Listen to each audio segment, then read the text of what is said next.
4:30 p.m. ng Lunes, March 16, 2026, ipinadala ng kampo ni Vice President Sara Duterte sa House Justice Committee ang answer ad cautelam o answer with caution sa dalawang impeachment complaints laban sa kanya. Kabilang sa nakasaad sa tugon ang hiling na i-dismiss ang impeachment complaints. Ipinunto sa answer ad cautelam ang umano'y paglabag sa karapatan sa due process. Gayon din ang umano'y pagkakaroon ng double standards sa pagtrato ng House Justice Committee sa impeachment complaints laban kina Pangulong Ferdinand Marcos Jr. at VP Duterte na nagresulta umano sa mga hakbang na walang sapat na batayan sa batas. Ang nilagay natin doon briefly, although I don't want to go into the details, briefly we indicated there due process issues, double standards pagdating doon sa naging assessment in terms of sufficiency in form and substance pagdating doon sa impeachment complaints laban sa ating Pangulo. Kung ikukumpara mo doon sa naging determination pagdating naman sa impeachment complaints laban sa ating Vice Presidente.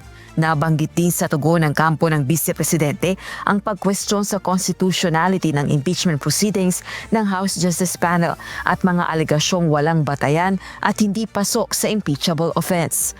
Kabilang na ang mga akusasyong pagpasok sa isang kontrata upang pumaslang, maling paggamit ng confidential funds at hindi tamang pagdedeklara ng yaman at ari-arian. Well, basically po, pagdating sa answer out cautelam, we basically just put in yung aming defenses. Mostly, meron kaming issue doon on the constitutionality of the proceedings. And aside from that, yung ano rin po, yung aming assertion na wala pong ultimate facts, yung naging laman ng mga complaints, and therefore, there's really nothing to answer. Giit naman ni Bicol Saro Party List Representative Terry Ridon, House Justice Panel member, hindi direktang tinutugunan ng answer ad cautelam ng Vice Presidente ang mga alegasyong nakasaad sa dalawang reklamong impeachment. Imbis na sagutin ang mga alegasyon, tinangkaan niyang kwestiyonin nito ang proseso ng impeachment batay sa malabong interpretation ng due process at konsepto ng ultimate facts sa mga reklamong impeachment. Samantala, batay sa panuntunan ng Kamara, may 3 araw ang complainant sa reklamong impeachment para mag-reply, oras na matanggap ang kopya ng tugon ni VP Duterte.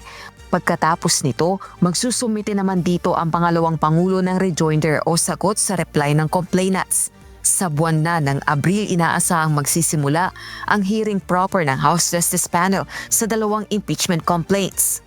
At tinitingnan po natin, magkakaroon pa rin ng palitan ng mga pleadings around April 8. Yung po nga pwedeng maging determination of sufficiency in grounds. Rosa Licoz, humahataw sa balita ngayon.